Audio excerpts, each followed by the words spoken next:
a good therapist has their own therapist. Reality starts hitting that, wow, this is really hard work, level of attention span or focus is decreasing substantially. Hi, everybody. Welcome to our fourth episode. In this episode, I invited Miss Wong. She's a psychologist, and we had a lot of questions. We have a lot of kids that are interested in psychology, so we thought it would be great to invite her today. Welcome, Miss Wong. Thank you so much for coming. Hi, thank you for having me. The students may not know you, so could you please introduce yourself? Absolutely. I'm Dr. Stephanie J. Wong. I'm a licensed clinical psychologist and podcaster and recent author of Cancel the Filter. And I have been focusing on the podcast Color of Success for a very long time since the pandemic. And we've really focused on destigmatizing mental health among AAPI, Asian American Pacific Islander, and ethnic minority communities around the US and now around the world. And it's been an amazing journey and also it's kind of led me to you guys. So thank you so much for having me. Thank you. I'd like to start this off by asking you, how did you end up as a psychologist? What was Well, in high school, this is like full circle, I guess, when I'm talking with you guys. We unfortunately lost a student to suicide. And my school was a magnet school with mostly AAPI students. And during that time, no resources were offered in terms of processing that experience, any hotlines or access to therapists. And so I saw like, wow, it's really needed to have people in our community get into this field. And I saw myself as a possible bridge between um, my community and the mental health field. Uh, it started from there. I enrolled immediately in pre-psychology in college, and I was one of the fortunate folks that like actually liked what they like declared initially, and it led me on this wacky journey of getting my doctorate right out of college. Like I went straight to PhD doctorate program after I graduated college. And all these things happened in between, which I talk about in the book later on. And, I never thought I would be a podcaster or write a book. I mean, it's kind of things that you just take on opportunities that come to you. I see. Wow, so you like started with a mission. Yes. I Wow, think that's very, very important in one's life to continue to stick with what you value. that's amazing. And since we are talking about your career at the moment, what was the hardest part of your career until now? I I mean, think that, oh, go ahead. we presume that you came across some cases that with people that have that had who had the same problems as your colleague who ended up his life in high school. Is is it, am I right? I mean, as you have seen in, at least in the US, suicide is a huge, huge issue. Especially with the pandemic, I feel like depression and anxiety has become front and center of a lot of the things that young people are dealing with, especially social media. Now, back in the day, it was like, and it's not good either way, but the physical and psychological bullying was there. But now there's internet bullying and, cyber, I guess they call it cyber bullying, and it's become complicated. So I think that we're facing pretty unique situations now, but sure, I've seen so many friends, colleagues, students cope with anxiety and depression, feel embarrassed to even seek treatment, and there's just a lot of stigma around actually talking about emotions. These were the cases that touched your heart? I mean, are you empathical to those cases? Absolutely. I think when, especially people around you and there's personal experiences, it really does motivate you to be a part of um, a community that helps others. And I know that another question's coming up, but there are a number of ways to help people. And going into psychology is not the only way. Going into becoming a psychologist, a therapist is not the only way. So I think when you understand a little bit more about yourself and your bandwidth, because there's some people who are like, oh my goodness, I couldn't sit in a one-on-one psychotherapy session, uh, you know, weeks and weeks on end, and that's okay. But how can you make an impact later on? And going back to the question about what was the hardest part, there's a lot of hard parts because the journey to getting a PhD, to get into a PhD program, especially at a young age, was very difficult. And then you kind of go in very, I would say, naive and green. You're just kind of in there and you're like, yay, I'm here. I got accepted. There's 7 other wonderfully intelligent women that I'm joining in my class. So there were 8 of us. And then the reality starts hitting that, wow, this is really hard work. It is one of the most mentally and physically challenging things. And you, even in that time, you really have to stick with that idea of like, do I really want to do this? Because I wanted to quit every day. But at the end of the day, I knew that in order to help other people the way that I wanted to, I would continue. Wow, Wow. I think you're doing a great job. Now we have for you questions from our audience. So the first question comes from actually it's relatable for one of my classmates. She asked me to ask you this question. So, do you think a career in psychology is worth, given the fact that the majority of salaries in here in Romania are low? Yeah, I when you gave me those numbers, I was like, oof, yeah, that is a huge difference. Yeah. And for Yeah. those, yeah, go ahead. Yeah. Okay. Especially Oh, for people that are starting out. Yeah, it's bad. yeah, I mean, I think you said 3 to 4K USD a month would probably be like a livable salary, and then $600 a month is what is average for it to be in psychology. So, what I will say is it's a very individualized decision.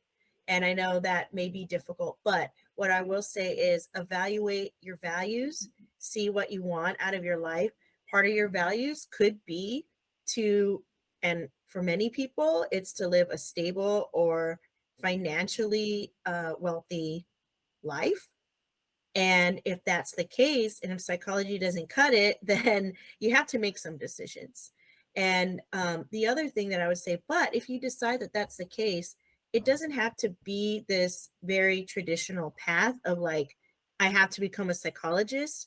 Like I said, now there are so many different opportunities. My friend Connie Steele talked about the career mashup, where you can do piece together a career. You can do podcasting, you can do media, you can have your own practice or work for an organization. And so that's what I've kind of done, even though like I'm always tired as hell, like, working all the time. But I've chosen this life because I like what I'm doing. And when I started, I worked for free for a very long time. And back in the day, um, it was $12,500 for the whole year to teach and go to school. Now they paid my tuition, but really let that marinate of like, it really wasn't livable at that time. And then when you get a pre-doc internship, I think at the time it was like $28,000 for a year. So there's a lot of sacrifice that goes into it, even, in various places. The other thing that I'll say though is if you're really, really interested in it and open to traveling or the opportunities, maybe going to a place that the salary is commensurate with, you know, what work you're putting in is an opportunity. I got to tell you, like, we're in a huge shortage of mental health providers over here in America. And people can make um, you know, $50, $100, 150, $200 for an hour. So it really does depend on, you know, I guess your flexibility and like what you want out of your life. Would you say that maybe it's a bit it's hard, like mentally for the psychologist as well? Like, would you recommend it to an emotional person, someone that I guess feels like they're too emotional? There's this paradox. It's called the sad clown paradox, and you've heard about it. Hmm. I yeah, and so just to break it down a bit for the people watching, it's basically how can a sad clown make other people happy when the clown can make himself happy? Very good point. And I will say that um, a good therapist has their own therapist. And I stand by that throughout my entire career because part of being effective is being self reflective and understanding what you bring to the table, what you're dealing with. I think of empathy as a battery, and you know it gets drained, and so we also have lives outside of work, right? We have family. For you folks, you're doing podcasting, you got school, you got family, you got friends. And so I'm sure by the end of the day, like now at 10 o'clock, you're like drained. You're like, you know, I'm making time to do this podcast because we want to put this out there. We want to really cover an important topic, but that's a decision that you've made to kind of be a little bit more tired. So hopefully your teachers are a little bit more understanding if you're like looking like you're nodding off in class. But yeah, I think emotional intelligence, no matter what area of career that you go into, is really, really important to focus on. Thank you, thank you. I would like to ask, this is also a question from one of our colleagues. It's related to studying. Uh, and so it goes like this. I feel that no matter how much I want to study for a certain class, the subject does not enter in my brain. How can I solve this problem? How can I store much more things in my brain? So what would be the psychology behind it? Well, I think what I'm seeing now is that people are so overwhelmed by information. And I think sometimes limiting your distraction or, you know, use of the phone and multitasking, I think it's really been glorified recently of like, I can multitask and do 10 things at one time, but really your brain is focusing on all of these things versus giving all the energy to the one thing that you need to do. The other thing is using memory aids. Like I study Korean, and you know, a little trick that I always remember from my classmate is somun means rumor, and so means cow, and mun in terms of like shimun is like a newspaper or something like that. Moon is also door, so like cow door, and using those kinds of like note taking or memorization tools can really help. I would also rule out learning disabilities and ADHD because that brings a different layer of like interventions that may help a person. Maybe they need a note taker, maybe they need to record lectures, and really figuring out how people maximize their learning, because some people are visual, some people are audio, or need both. And so figuring out the best way to learn is is part of the process, and sometimes it's more important than the actual content of a class. Like if you know how to study and um, focus, those things will take you far. Well, that's that's great. I've tried myself a couple of tricks to learn, but I've always found myself going back to square one and just doing what feels natural, not really manage to take a certain route to study. It's tough. I mean, everyone has a different process, but I even tell my kids, like, if you're reading a 30-page passage that really may not be that interesting to you, you're going to probably have to take notes, because if you have to answer questions, it's not really going to seep into your brain, and you're going to have to spend a lot more time on it. Yeah. Okay, thank you for your answer. I'm gonna quote another question from our friends. How can I accommodate to a new workplace in a completely different field and deal with the anxiety and stress easier after I change my career path because of some reason? So obviously, again, it depends on the person, but one thing is to really connect with supportive colleagues and have that support system and build community.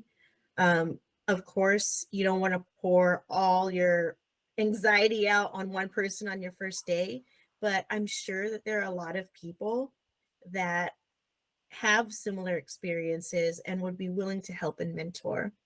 The other thing is really identifying what is making you anxious in this situation. Are you worried about being judged, about not being competent enough, imposter syndrome, and then working either with a coach, a friend, and a therapist, to identify some of these underlying issues that are going on. But I think another thing that I was told early on in my career by my predecessor was, give yourself a full year to really learn your job. I think a lot of times when we go in, we expect ourselves to get everything right away.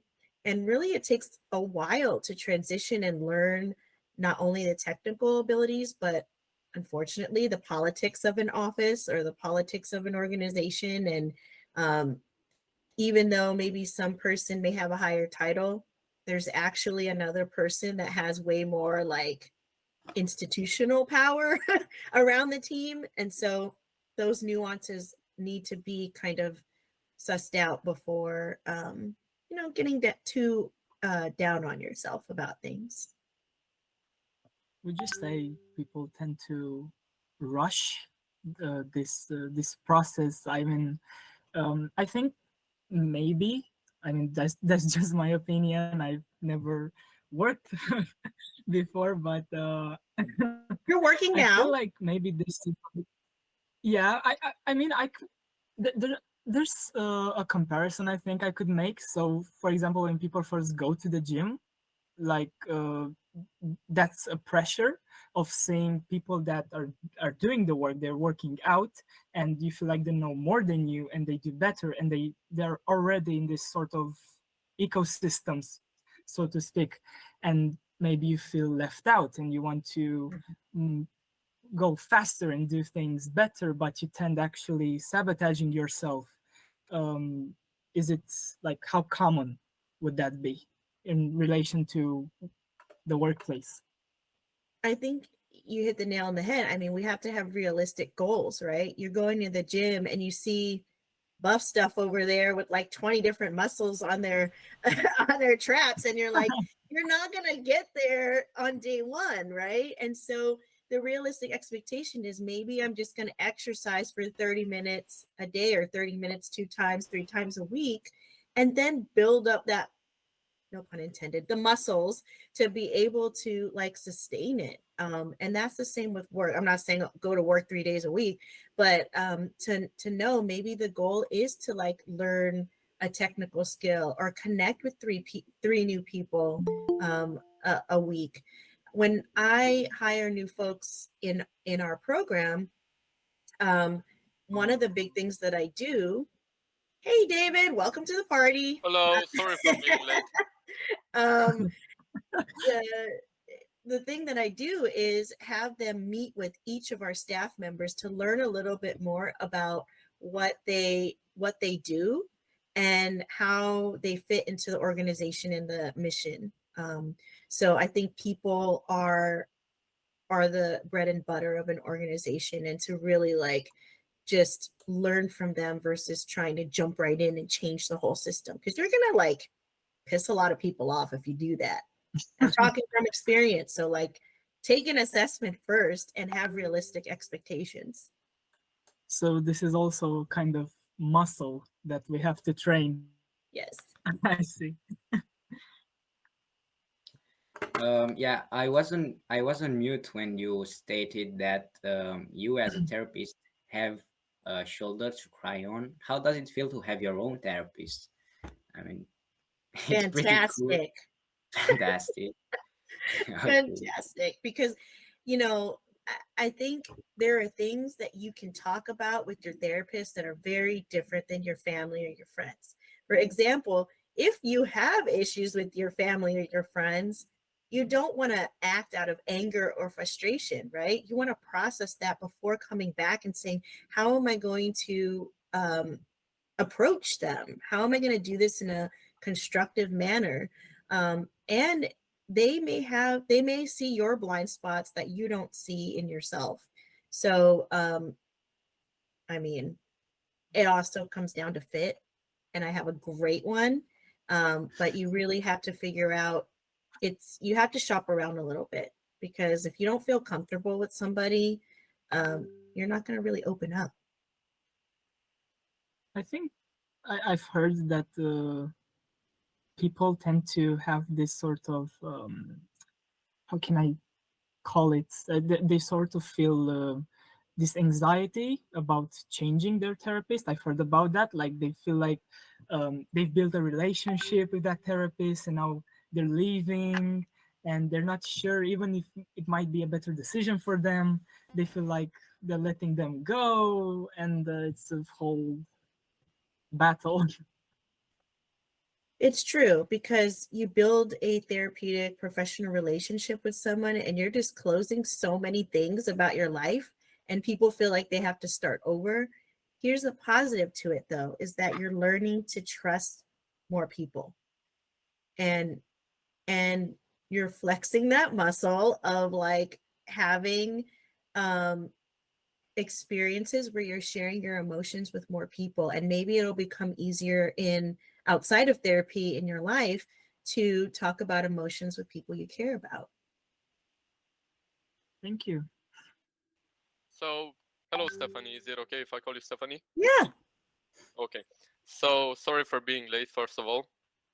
I no had football worries. practice. It's late. It's late in the Yeah. day, the night. Uh-huh. And I wanted to ask you, what do you advise people on how to deal with failure, and how should they adapt in a world that is very competitive in nature? Well, I mean, I think first off, to define what failure means to you, because I think obviously I'm very different in terms of like when I was in high school, when I was in my 20s, and now like in the latter part of my 30s.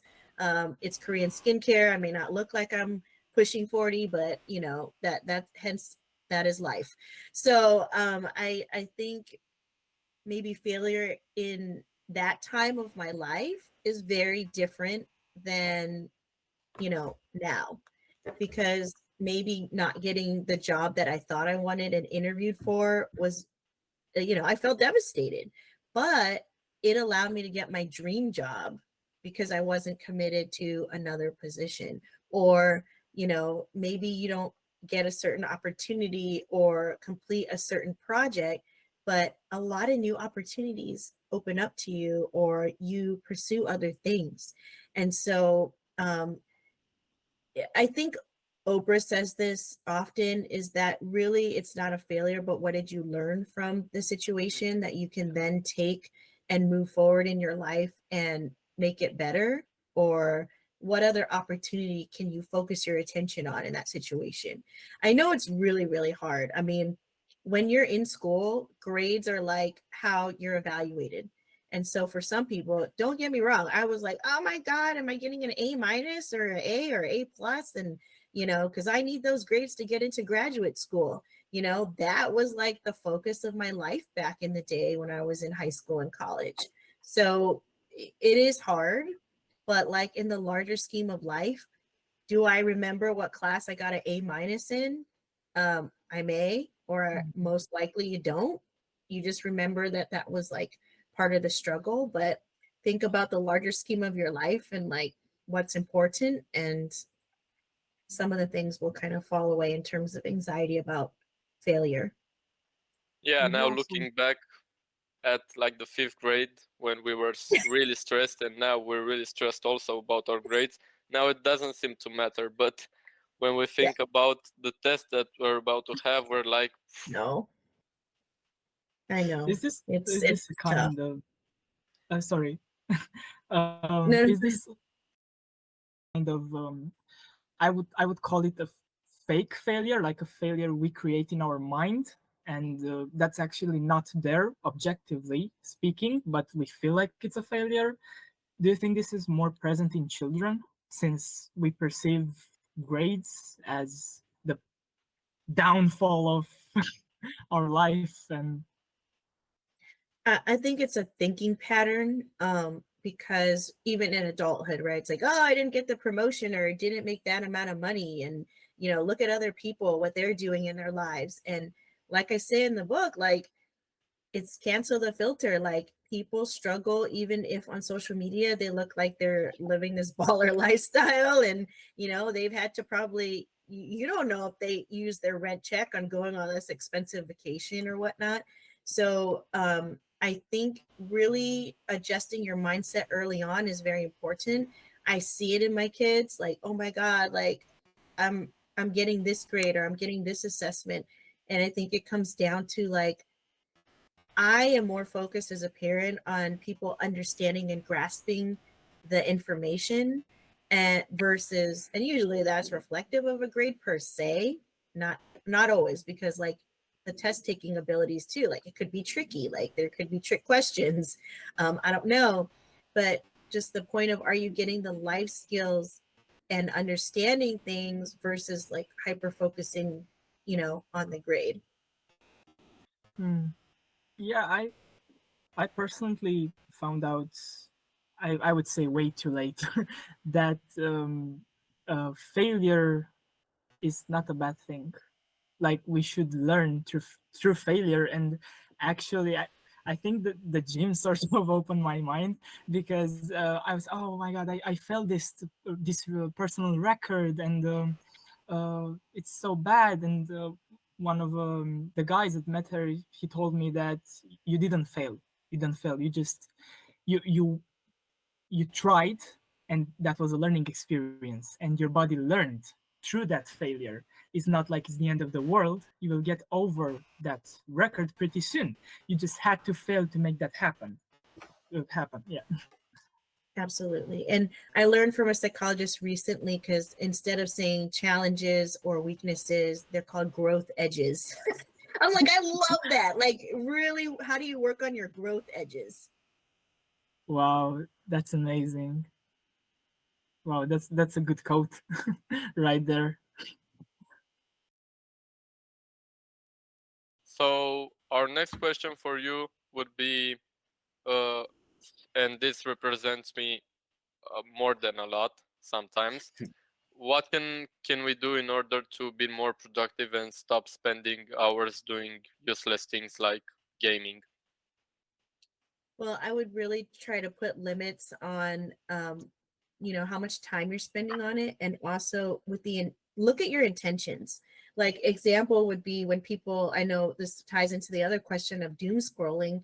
It's like, are you doing that to escape anxiety, or like just because you're bored, or are there other ways to kind of meet those needs without doing all this? Like, if gaming is fun, cool, but if you're spending like your whole nights doing that and you don't get your homework done, then yeah, I mean, that's an issue. I don't know if that's an issue for you, but we also all need like a hobby or an escape. Like, you can't just be working your entire 24/7 your life and not have some sources of joy. But if it is impacting you, even with phones or video games, I think there's a reward system that you can do, like, hey, I finished this paper, now I can do an hour of gaming. Or with the phones, I tell a lot of my clients that, are in their 20s and 30s and 40s, like,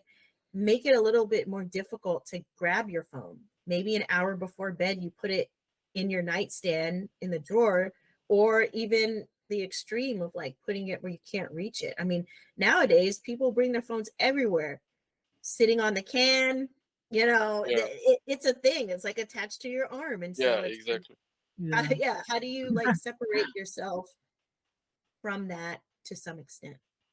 and personally, I feel like gaming isn't that uh, hasn't taken that big of an impact on my life as TikTok has taken. Hmm, yeah. It's like a And reflex almost. absolutely. And I think part of it is like uh the attention span thing, right? I notice people, they're just like do, do, do, do, do, and Yeah, it's like Mm. then the attention starts to drop and our focus. And that's happening worldwide, right? It's like the the level of attention span or focus is decreasing substantially. Yeah, I found myself actually more than a couple of times just wanting to check what the time is, and by reflex opened Instagram or TikTok. Like yeah. I wasn't even going to watch anything. I went straight to that app. Are we I'll tell you doing this? something. Go ahead, Uh, go ahead. no, no, no, excuse me. You can No, continue. no, go, go, go. I want you to have Okay, some space to okay. talk. Yeah. Are these useless things just because we try to counsel ourselves and um to stop thinking about the depression we have fallen into recently, or anything like that? Because we as teenagers tend to fall into depression quite often. Mhm. I Yeah, mean, and you're not alone with that. It's happening more and more with kids. And sometimes the realities of life and, dare I say, hormones like get in the way of that. So I think there's quite a bit where, again, looking at the intention, is this really helping your depression or adding to your depression or making it worse? There's a difference between finding some self-help tools, and then there's like, wow, I'm comparing myself to other people. There's depressing things going on in the world. You can always find those things, but also like, who are you following? What content are you looking at? Like, are you looking at daily motivational quotes, or are you, you know, uh, back to Alex's thing of like looking at people in the gym that are like lifting 400 pounds, and you're like, damn, I can't do that. So there's a balance of even the content that you're consuming as well. So um I, I think finding resources that help. I was gonna say I sold my smartwatch, or I stopped wearing it like a year ago, because I noticed that the emails were going off. I kept looking at my watch. Everything was tied to it. And when I took it off for vacation, I'm like, oh my God, I feel so free. I likened it to like an ankle bracelet. Like, I'm tied to this thing. So you know what I said? Well, if I back to what you said, Alex, of like, if I want to look at the watch, I'm gonna wear a real watch. I have a watch that I am very sentimental about, and I'm gonna wear that one. And so when I have to be conscious of the time, I have a real watch. Oh my God, such a foreign concept nowadays, but it actually really helped. I thank you also for that. had a smartwatch, but I felt like it was one of the biggest waste of money that I ever caused to my, I don't know, that ever happened to me. And it's a personal choice, but at the same time, because like all people around me wear it, but I'm like, I noticed my anxiety significantly reduced when I got rid of it, because I still have my phone around me, but it's not directly tied to vibrating my wrist. Yeah, Okay, let's presume that I have multiple hobbies that are not related to each other. How can I decide what path to choose in life regarding my future career? I just mentioned like a career mashup. And I think even though something seems unrelated, to really extrapolate and like identify what are you getting out of this hobby or this, experience, so that you can then cultivate that into a career, even going into an organization or having various part-time jobs or like cobbling together like a career. So example here, you are learning to interview people, put together content, assess people's, and I will help you with your resume. Obviously, I'm giving you, tips. Assess people's opinions and build a listenership. Those are like essential skills for a lot of jobs out there. People don't start a podcast in high school. Like, that's amazing. Thank you. But we have a bit of a problem with, we don't know how to promote ourselves really good, and Yeah. we don't know Yeah. how to get the attention of people our age. Well, I think it's a good start. It's always important to connect with your classmates and your friends first. They're going to be the biggest supporters.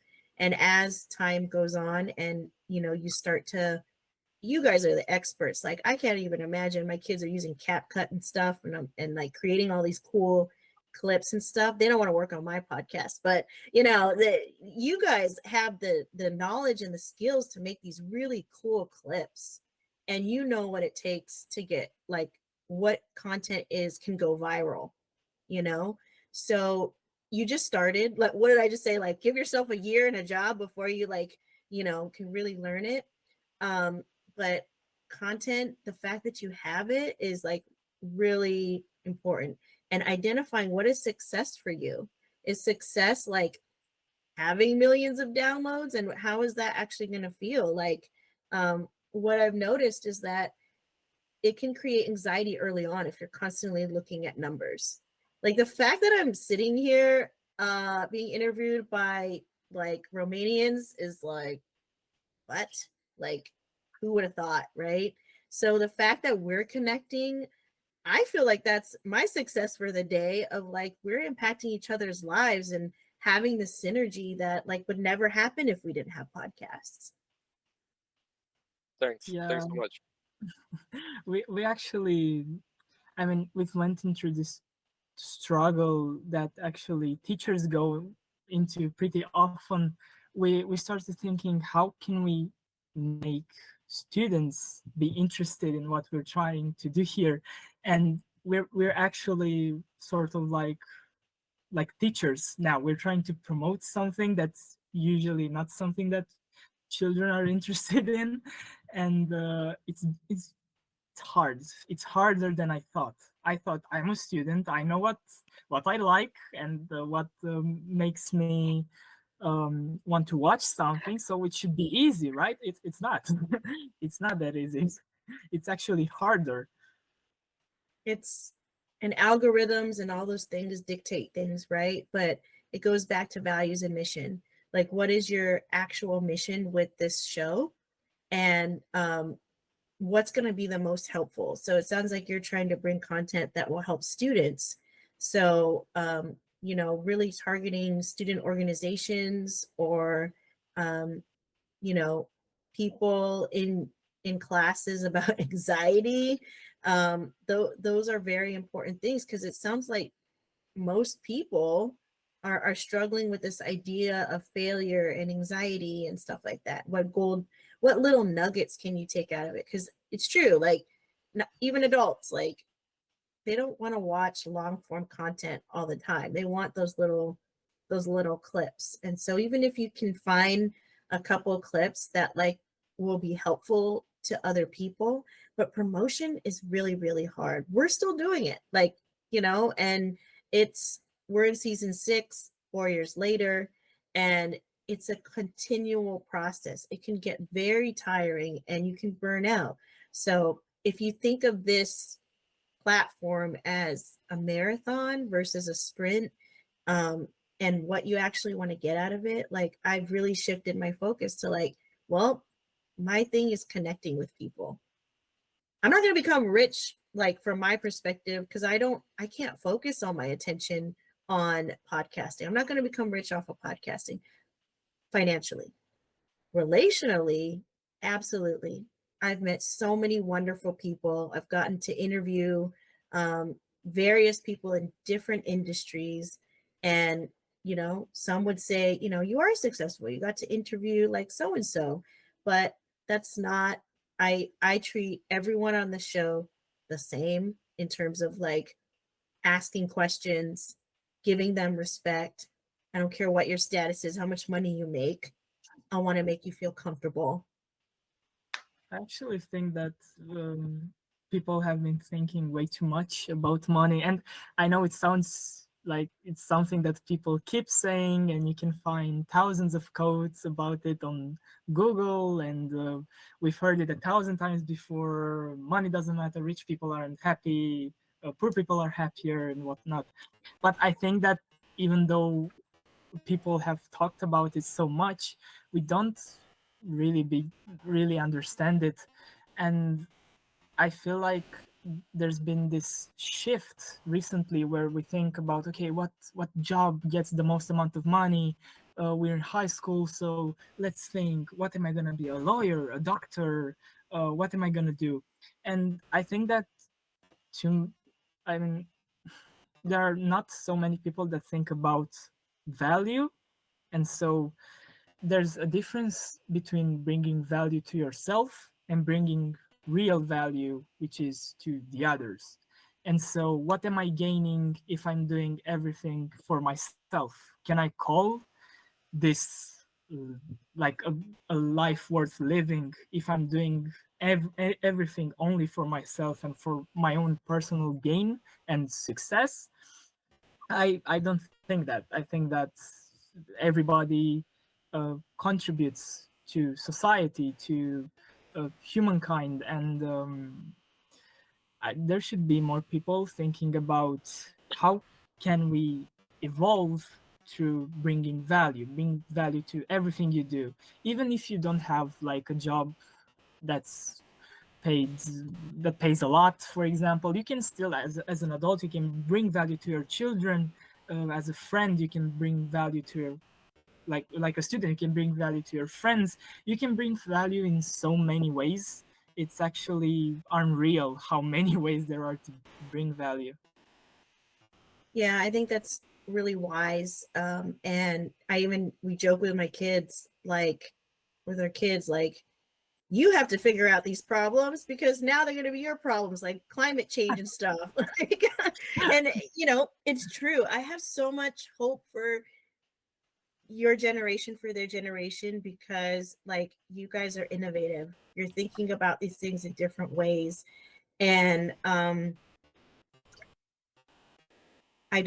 get me wrong, having a livable wage is very important. You don't want to worry about where your food's going to come from or your shelter or like the healthcare and stuff like that. I was very fortunate, to have access to resources. I didn't grow up rich. I built what I have from scratch. And that doesn't mean that people didn't help me along the way. So many people, it takes a village to get to where I am and continue to be that way. You can't do it alone. And I think a lot of people, like you said, when they're figuring out their career, they're like, this is what I want to do. I want to get this promotion. I want to do this. And then when you get older, it's like, what's the purpose? I had this little T thing that said, may you create peaceful harmony as your life's purpose. That really fits into where I'm at in my life. But I don't have to worry about like paying my grocery bill. So it may look differently. And once you get into like maybe a position, you may work in a job that has more stable income, but then how are you going to give back to people? Are you going to donate? Are you going to, volunteer to help build a school? Whatever it is. So it doesn't have to be, again, so linear where it's like, oh, I have to like compromise my livelihood to help people. It can be both. That's why I myself want to go to art university, and I actually thought about this a lot, and I think it fits perfectly with my philosophy that I can bring value to art, and money is just something that helps me create more art and be alive Mhm. for longer to create that art. Artists are very important to society. People need joy. People need creativity and self-expression. Yeah. I have a deeper question for you. Um, what I mean, if you could go 10 years back in time, what are the three words that you would say to the younger Stephanie, or the most important sentence that you would say to the younger Stephanie? You are going to be okay. Okay, Wow. that's it. Yeah, Yes. You are you going are to going to be. be you're going to have stability. You're going to do just fine. Because I think in the past it was like, oh my God, if I don't do XYZ, I'm not going to get XYZ. But guess what? When I got what I wanted, then I started worrying about the next thing and then the next thing. And then you realize when you do that, you are creating more issues for yourself and not living in the present and not really being grateful for the opportunity. Once I realized that there's always going to be something, especially in psychology, because as you work with more and more people, things are going to happen. Like you're working with people who have mental health issues. And so to say like, oh, once I get my doctorate, I'm good, I made it. No, then you have to get your license and then you work, you actually have people's hands, I mean, lives in your hands, right? Like you actually have to help them. So then it becomes your responsibility on your license, not being supervised by someone else's license, to deal with the issues. Then people come relying on you to provide the guidance or consult, and you consult with other people. So it's a lifelong learning process. And I didn't think about it in that way. I just thought like, oh my God, like you guys were saying, if I don't do this, I'm going to fail. But what does that really mean? Yeah. Actually, I wanted to ask you this since the beginning. Um, do you think that you begin to talk with people? When you talk to people, do you think you actually transition into your work therapist mindset in a conversation and letting it like it takes over, so to speak? I have to be very careful about it.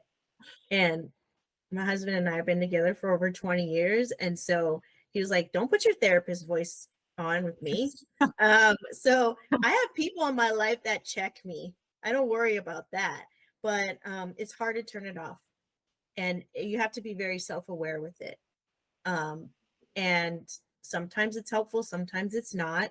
But you have to ask yourself, like in my personal life, if I share my conceptualization of your problems, is that really going to benefit our friendship? Like, is it going to make us closer?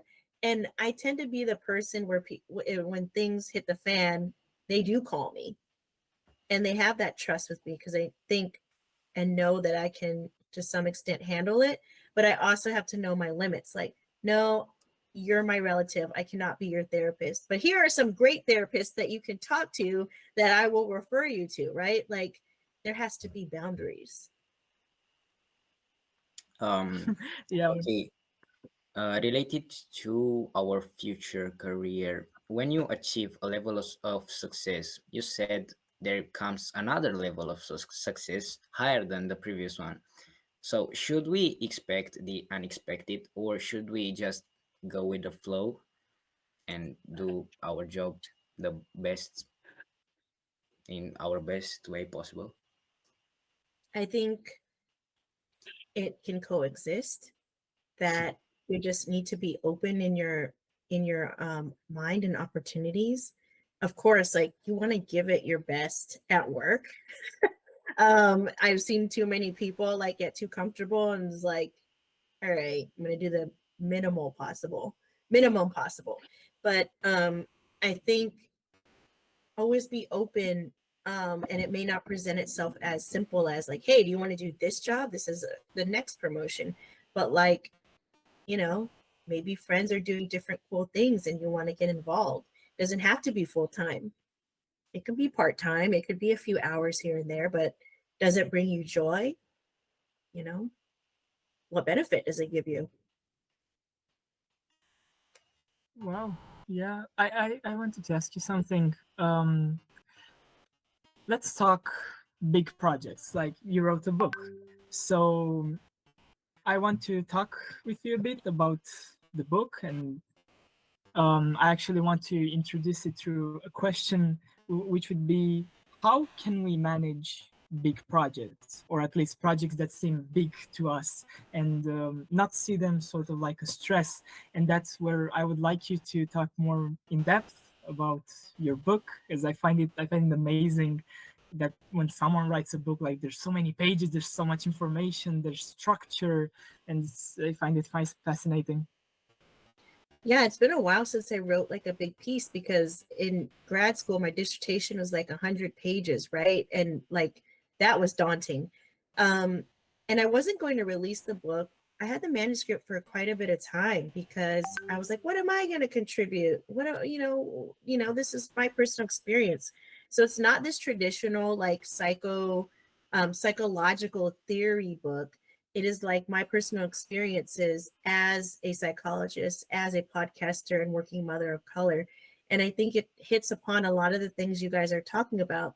While you may not be parents right now, I don't think, um, there are life lessons about making choices in our lives of, whether we should put our career or, choose a family. That's a feeling that I had a long time in my career, but you can have both. But I still continue to struggle and work on how to harmonize those two. And I say harmonize because BTS's the Hybe CEO said, when you say work-life balance, it makes work the culprit.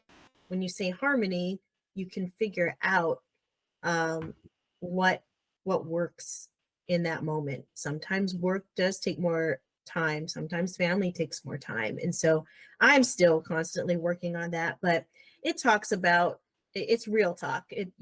Some of it may be too much for people, but at the same time, that was my experience. Like I was studying for a national exam, TMI, guys, while my water was leaking. I didn't know that. In the movies, this is good information for guys. In the movies, they gush out. No, it doesn't always happen like that.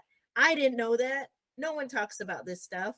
So you're going to get like real information, and maybe some of your classmates who feel the pressure as a identifying as a woman, like, oh, I can't have kids in the future because then I can't be successful and do things successful and have a career.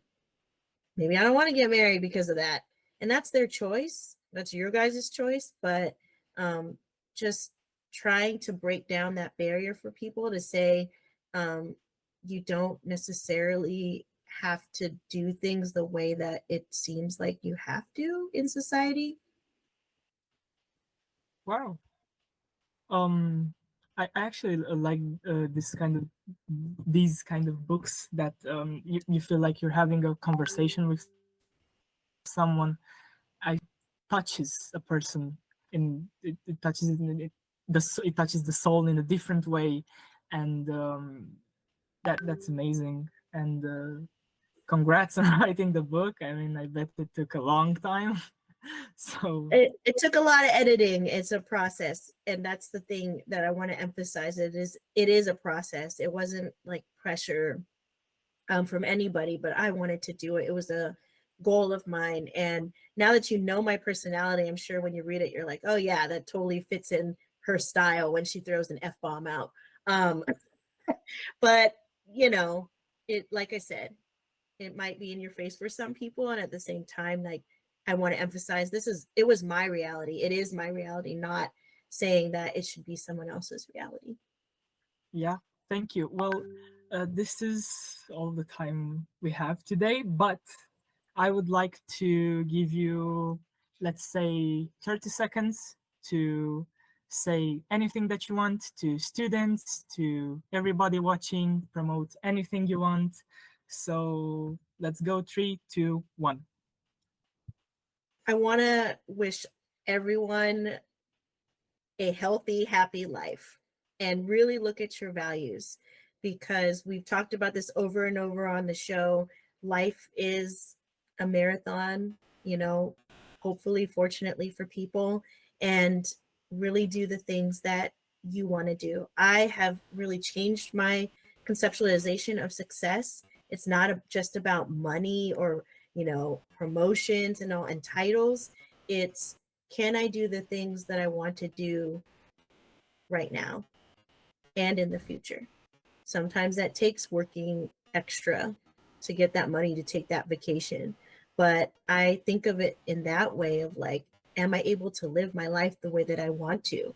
I don't want to wait till I'm retired to travel. And so that means that my choices are aligned with being able to do that.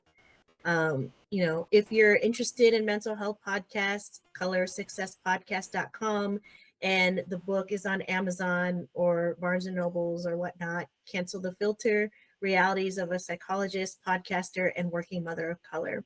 And I've just had a blast today. Thank you so much Thank for you so coming. much. We too. I want to Thank you. give you feedback. You actually answered all of our questions, and you did it way more profound and complex than we actually expected. And hopefully, actually, not hopefully, I'm sure that you eliminated some uncertainties that our audience has been having so far. So thank you, Stephanie. Well, I also want to say, you guys are awesome at what you're doing, and I really admire you. And Alex, you are so smiley, and that is gonna take you far in life. There's this like warmth that pulls people in, and when all of you smile, it does bring joy to people. So keep smiling, because that, and not obviously when you're depressed, don't do it just to put on a show, but like that warmth really draws people in, and can be one of the biggest assets. People want nice people in their lives. So I tell my kids, just be nice, don't be an a-hole. Thank you. Thank you, Stephanie, for being here Thank with you us so tonight. much. Thank you so Thank much. Have you. a nice Get some day. rest. Have a good day. Bye, Stephanie. Bye. All right.